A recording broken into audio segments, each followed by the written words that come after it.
Global Talk.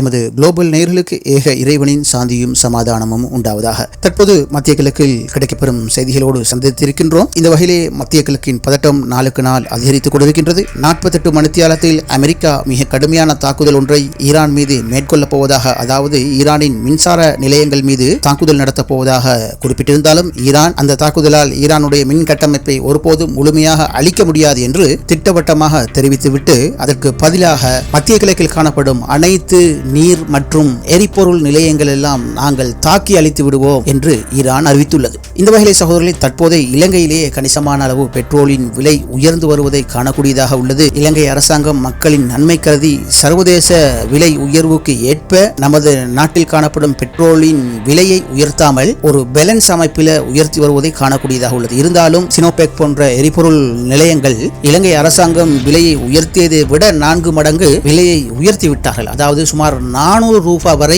பெட்ரோலின் விலை உயர்ந்ததாகவே இதுவரையும் தகவல் கிடைக்கின்றது. இருந்தாலும் இதிலிருந்து சில விஷயங்கள் நமக்கு புரியக்கூடியதாக உள்ளது.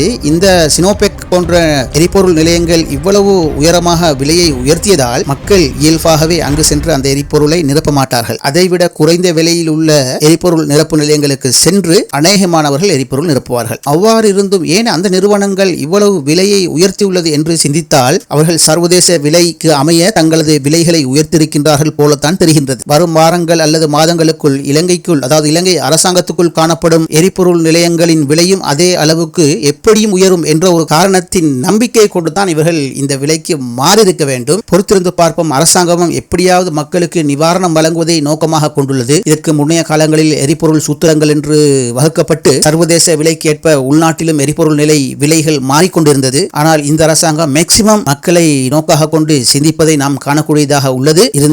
இருந்தாலும் ஒரு தாங்கு சக்தி உள்ளது. அந்த தாங்கு சக்தியை மீறும் போது அரசாங்கமும் இந்த சினோபெக் நிறுவனம் போல விலையை உயர்த்தித்தான் ஆக வேண்டும் என்ற ஒரு நிலைக்கு தள்ளப்பட வேண்டிய நிலை ஏற்படும். இது அரசாங்கத்துடைய தவறு கிடையாது என்பது யதார்த்தமாக நமக்கு புரிகிறது. அது அல்லாமல் இன்று அதிகமாக ஊடகங்களில் பார்க்க கிடைத்த விஷயம் என்னன்னு சொன்னா, இலங்கையிட மேற்கு புறமாக மன்னாரிலிருந்து ஹம்மான் தோட்டை வரையிலான பகுதி வரை இலங்கையுடைய ஆட்புள்ள எல்லையான கடல் பகுதிக்குள் பெருந்தொகையான பில்லியன் கணக்கான எரிபொருள்கள் காணப்படுகிறது.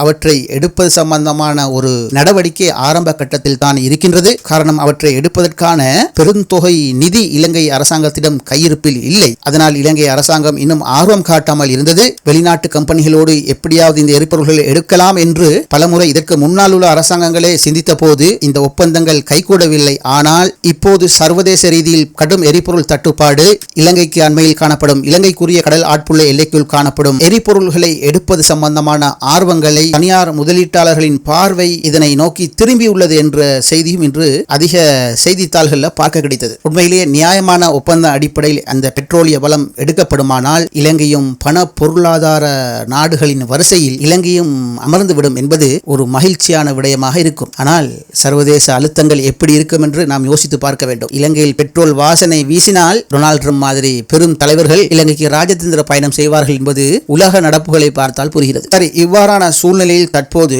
இந்த ஈரான் அமெரிக்க இஸ்ரேல் போரில் ஒரு புதியதொரு விஷயம் உள்நுழைகிறது. அதாவது உங்களுக்கு தெரியும், இந்த போர் ஆரம்பிப்பதற்கு சில காலத்துக்கு முன்னால், சில காலம் என்று சொல்றது போர் ஆரம்பிக்கிறதுக்கு சில மாதங்களுக்கு முன்னால் சவுதி அரேபியா மிக சூசகமாக பாகிஸ்தானுடன் ஒரு ஒப்பந்தம் செய்தது. அதாவது நாங்களும் நீங்களும் ராணுவ கூட்டமைப்பு, பாகிஸ்தானின் முக்கியமான பிரச்சனையான கடன் மற்றும் பொருளாதார பிரச்சனைகளுக்கு முதல் கட்ட தீர்வாக சவுதி அரேபியா குறித்த தொகை, பில்லியன் கணக்கான தொகை பணங்களை பாகிஸ்தானுக்கு வழங்கும். இதற்கு பதிலாக பாகிஸ்தானை யாராவது தாக்கினால் பாகிஸ்தானோடு சேர்ந்து போரிட சவுதி அரேபியா வரும். அதே போல சவுதி அரேபியாவை எவராவது தாக்கினால் பாகிஸ்தான் வர வேண்டும். சவுதி அரேபியாவாகிய நாங்கள், எங்களிடம் அணுகுண்டுகள் இல்லை. ஆகவே எங்களுக்கு எப்போதாவது தேவைப்படும் போது உங்களது அணு ஆயுதங்கள் எங்களது நாட்டின் பாதுகாப்புக்காக பயன்படுத்த முன்வர வேண்டும் என்ற ஒரு பெரிய ஒப்பந்தத்தை கைச்சாத்திட்ட போது உலக முஸ்லிம்கள் நினைச்சாங்க, எப்படி? உண்மையிலேயே இது ஒரு நல்ல விஷயம். பாகிஸ்தானும் சவுதி அரேபியாவும் இஸ்லாமிய நாடு. இஸ்ரேலுக்கு எதிராகத்தான் இந்த ஒப்பந்தம். இஸ்ரேலோ அல்லது அமெரிக்க அமெரிக்காவோ பாகிஸ்தானையோ அல்லது சவுதி அரேபியாவை தீண்டினால் இவங்க 2 பேரும் சேர்ந்து அந்த நாடுகளை அழித்து விடுவாங்க.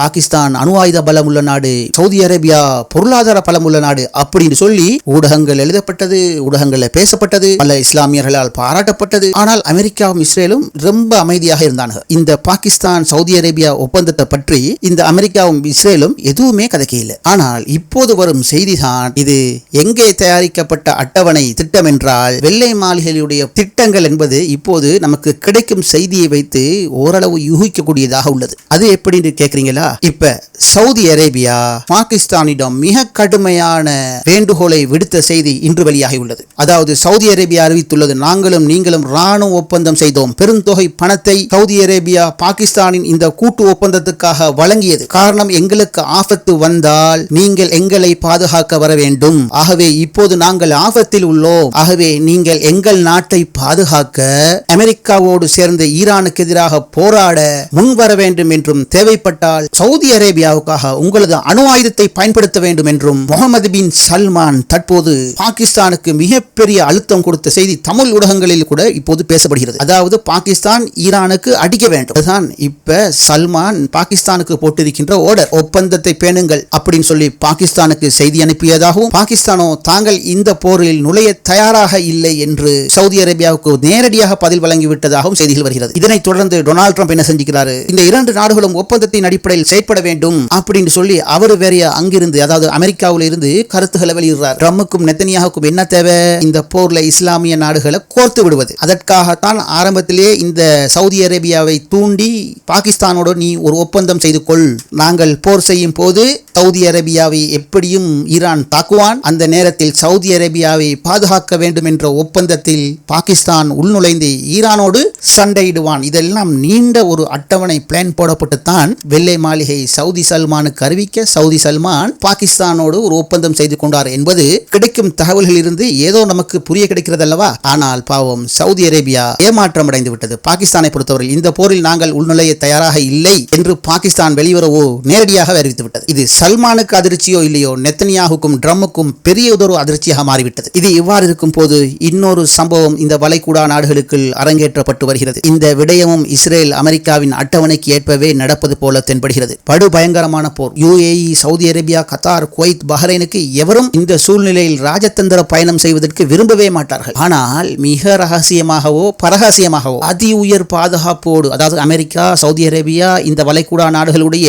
உச்ச பாதுகாப்போடு 19ஆம் தேதி ஒரு முறையும் 21ஆம் தேதி இன்னொரு முறையும் எகிப்தின் அப்துல் ஃபத்தாஹ் சிசி இந்த வளைகுடா நாடுகளுக்கு மிக பாதுகாப்பாக சென்று வந்திருக்கின்றான் என்ற செய்தி இன்றைய அரபு ஊடகங்கள் பேசி வருகிறது. இவ்வளவு இக்கட்டான நிலையில் தான் போரிலிருந்து யாருக்கும் சப்போர்ட் பண்ண மாட்டேன் என்று சொல்லி ஒதுங்கியிருந்த இந்த சிசி ஏன் நேற்று முன்தினமும் அதற்கு முந்த நாளும் இப்படி ஒரு நேரடி பயணத்தை செய்தார் என்ற ஒரு கேள்வி அரபு ஊடகங்களில் இன்று வைரலாக பேசப்படுகிறது. இந்த வகையில் எகிப்திய அதிபர் அப்துல் ஃபத்தாஹ் சிசி எகிப்திலிருந்து வான்வழியாக குறித்த நாட்டுக்கு பயணம் செய்யும் போது மிகப்பெரிய ஏற்பாடுகள் செய்யப்பட்டதாக அல் அரப் ஊடகம் குறிப்பிடுகிறது. அதாவது ரகசிய ஏற்பாடுகள் முதலில் நடைபெற்றுள்ளது. சிசியின் பயணம் தொடங்கும் முன்பே மிக உயர்ந்த மட்டத்திலான இன்டெலிஜென்ஸ் உளவுத்துறை ஒருங்கிணைப்பு செய்யப்பட்டுள்ளது. பின்னர் சகல வளைகுடா நாடுகளுக்கும் அறிவிக்கப்பட்டு, அதாவது போர் நிறுத்தம் போல அமைதியாக இருங்கள் என்று குறிப்பிடப்பட்டு சிசியின் விமானம் வளைகுடா வான்வெளியில் நுழையும் போது ஏவுகணை தளங்களுக்கு மிக அருகில் பயணம் செய்த போது கூட எந்தவித தாக்குதலும்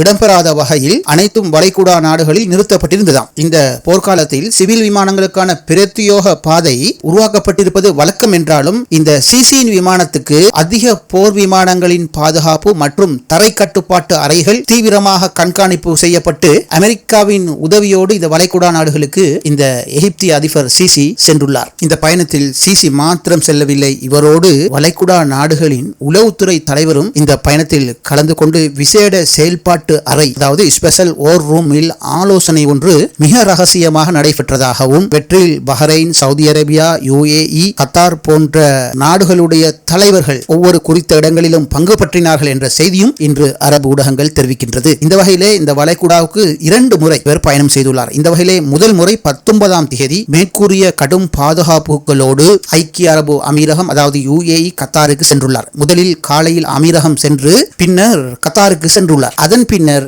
எகிப்துக்கு அன்றே திரும்பியுள்ளார். இந்த வேலை முடிந்து மறுபடி அதே மாதம், அதாவது இந்த மாதம் மார்ச் 20ஆம் தேதி வெள்ளிக்கிழமை முன் சொல்லப்பட்ட கடுமையான பாதுகாப்பு ஏற்பாடுகளுடன் பஹ்ரைனுக்கு சென்று பஹ்ரைன் மன்னரை சந்தித்துவிட்டு அவர் எங்கே தங்கியிருந்தார் அது சம்பந்தமான எந்த செய்தியும் கிடைக்கவில்லை. ஆனால் அடுத்த நாள் மார்ச் 21ஆம் தேதி சனிக்கிழமை சவுதியுடைய ஜித்தாவிற்கு சென்று முகமது பின் சல்மானை ஜித்தாவில் குறித்த ஒரு இடத்தில் ரகசியமாக சந்திப்பு நடத்தியுள்ளார். இது அனைத்தும் நிச்சயமாக அமெரிக்கா, இஸ்ரேல் மற்றும் அரபிய உளவுத்துறைகளுடன் இணைக்கப்பட்டிருக்கலாம் என்ற யூகமும் வெளியிடப்படுகின்றது. பொதுவாக இவருடைய சந்திப்பு பற்றி வெளியால பேசப்பட்ட விஷயம் என்னென்று சொன்னால், ஈரானுக்கும் பிராந்திய நாடுகளுக்கும் இடையே நிலவும் போர் பதற்றத்தை தணிப்பதையும் வளைகுடா நாடுகளுக்கு எகிப்து எப்போதும் இருக்கின்றார்கள், அதாவது எங்களது ஆதரவு இருக்கின்றது என்பதை உறுதிப்படுத்துவதையும் நோக்கமாக கொண்டே இது அமைந்திருந்தது என்று பின்னர் செய்தி வெளிவந்தாலும் இது ஒரு சாதாரணமான நிகழ்வல்ல. நிச்சயமாக இவரது பயண ஏற்பாடுகள் எல்லாம் அமெரிக்க, இஸ்ரேல் அட்டவணைகளோடு அமைந்திருக்க வேண்டும். நடந்து கொண்டிருக்கும் போரில் சவுதி அரேபியா மற்றும் ஏனைய வளைகுடா நாடுகள் யாவும் ஏதோ ஒரு வகையில் ஈரானுக்கு எதிரான ஏதோ ஒரு திட்டமாக இருக்கலாம் என்றும் ஊடகங்கள், ஆய்வாளர்கள் யூகங்களை வெளிப்படுத்துகின்றார்கள். ஆனால் இது பற்றி எந்த விஷயமும் இன்னும் வெளிவரவில்லை. இது இவ்வாறு இருக்க தற்போது ஒரு செய்தி வருகிறது. அது என்ன செய்தின்னு சொன்னா, தயவு செய்து ஜோர்தானில் இருக்கிற அனைத்து அமெரிக்கர்களும் மற்றும் இஸ்ரேலில் உள்ள அனைத்து அமெரிக்கர்களும் உடனடியாக நாட்டை விட்டு வெளியேறுங்க. ஒரு பெரிய போர் பதற்றம் வரக்கூடிய அபாயம் உள்ளது. இஸ்ரேலில் எந்த விமான நிலையங்களும் இயங்கவில்லை. ஆகவே ஜோர்தானுக்கும் இஸ்ரேலுக்கும் இடையில் காணப்படும் ஷேக் ஹுசைன் பாலத்தின் வழியாக ஜோர்தானுக்குள் தரை வழியாக நுழைந்து அங்கிருந்து விமான பயணம் மூலம் நாட்டை விட்டு வெளியேறுங்கள் என்று தற்போது அமெரிக்க தூதரகம் ஒரு செய்தியை வெளியிட்டுள்ளது. இது ஒன்று, அந்த 48 மணித்தியாலத்துக்கு பிறகு ஈரானுக்குள் அமெரிக்கா ஒரு பெரியதொரு தாக்குதல் செய்யலாம், அதன் விளைவு இஸ்ரேலில் உணரப்படலாம் என்ற ஒரு காரணமும் இப்போது வந்திருக்கின்ற மெசேஜோடு ஏதோ சம்பந்தப்பட்டிருக்கின்றது போல தென்படுகிறது. இது இவ்வாறு இருக்கலாம் சகோதரர்களே. இலங்கையில் ஒரு செய்தி, முக்கியமான செய்தி. உங்களுக்கு தெரியும், சென்ற காலத்தில் இலங்கையில் அதிகம் பேசப்பட்ட ஒரு செய்தியில ஒன்றுதான், இலங்கையின் பயங்கரவாத தடை சட்டத்தின் கீழ் மாவனெல்ல பிரதேசத்தைச் சேர்ந்த ஒரு இளைஞன் கைது செய்யப்பட்டார். அதாவது 2024ஆம் ஆண்டு அக்டோபர் மாதம் சமூக ஊடகங்களில் இஸ்ரேல் கொடியை அவமதிக்கும் வகையில் ஊடகங்களில் வெளியிட்ட பதிவினை அடிப்படையாக கொண்டு இவர் பயங்கரவாத தடை சட்டத்தின் கீழ் சுமார் 9 மாதங்கள் ரிமாண்டில் வைக்கப்பட்டிருந்தார். இந்த வகையில் இந்த இளைஞன் இன்று நீதிமன்ற முன்னிலையில் நிரபராதி என்று விடுதலை செய்யப்பட்டுள்ளார். அதாவது HMBA ஹேரத் என்கிற தெஹிவலையை சேர்ந்த முன்னாள் பொறுப்பதிகாரி தவறான தகவல்களை நீதிமன்றத்துக்கு வழங்கியதாக அவர் நீதிமன்றத்தில் ஒப்புக்கொண்டார். இதன் காரணமாக இந்த இளைஞர் சட்டவிரோதமாக தடுத்து வைக்கப்பட்டார் என்று ஏற்றுக்கொண்டு தனது வருத்தத்தை தெரிவித்து திறந்த நீதிமன்றத்தில் 2 மில்லியன் ரூபாய் நஷ்ட ஈட்டை இந்த இளைஞனுக்கு போலீஸ் பொறுப்பதிகாரி வழங்கினார் என்ற செய்தியும் இன்று இலங்கையில் அதிகம் பேசப்பட்ட செய்தியாக உள்ளது. இந்த செய்தியை தொடர்ந்து தற்போது ஒரு பிரேக்கிங் நியூஸ் கிடைக்கின்றது. ஈரான் மீதான தாக்குதலை 5 நாட்களுக்கு ஒத்திவைப்பதாக 5 நாட்களுக்கு அமெரிக்க ஜனாதிபதி டொனால்ட் ட்ரம்ப் அறிவித்துள்ளதாக இந்த பிரேக்கிங் செய்தி குறிப்பிடுகிறது. இந்த வகையிலே ட்ரம்ப் பயந்து பின்வாங்கி விட்டதாக ஆப்கானிஸ்தானின் காபூலில் உள்ள ஈரான் தூதரகம் தஸ்னீம் நியூஸ் ஏஜென்சியும் செய்தி வெளியிட்டுள்ளதை நாங்கள் காணக்கூடியதாக உள்ளது. மேலும் ஈரானின் கடுமையான எச்சரிக்கை காரணமாகவே ட்ரம்ப் இந்த முடிவை எடுத்திருக்கின்றார் என்று ஈரான் தரப்பில் பல்வேறு கருத்துக்கள் கூறப்பட்டு வருவதாகவும் செய்திகள் தெரிவிக்கின்றது. இது பற்றி இஸ்ரேலிய தரப்பில் கூறப்பட்ட ஒரு செய்தி என்னென்று சொன்னால், ஈரான் மீதான அச்சுறுத்தலை ட்ரம்ப், அதாவது 48 மணித்தியாலத்தில் ஈரானை தாக்கப் போவதாக ட்ரம்ப் குறிப்பிட்ட செய்தியை அமெரிக்கா திரும்ப பெற்றுக் கொண்டது. அதிலிருந்து தற்காலிகமாக வாபஸ் பெற்றுக் கொண்டது இஸ்ரேலுக்கு ஒரு கெட்ட செய்தி என்று இஸ்ரேலிய அதிகாரிகள் கருத்து தெரிவித்ததாக அல் ஜசீரா குறிப்பிடுகின்றது. சரி சகோதரர்களே, மீண்டும் முக்கியமான செய்திகளோடு மறுபடியும் இன்ஷா அல்லாஹ் விரைவில் சந்திப்போம். இது குளோபல் நூலகத்துடைய குளோபல் டாக் நிகழ்ச்சி.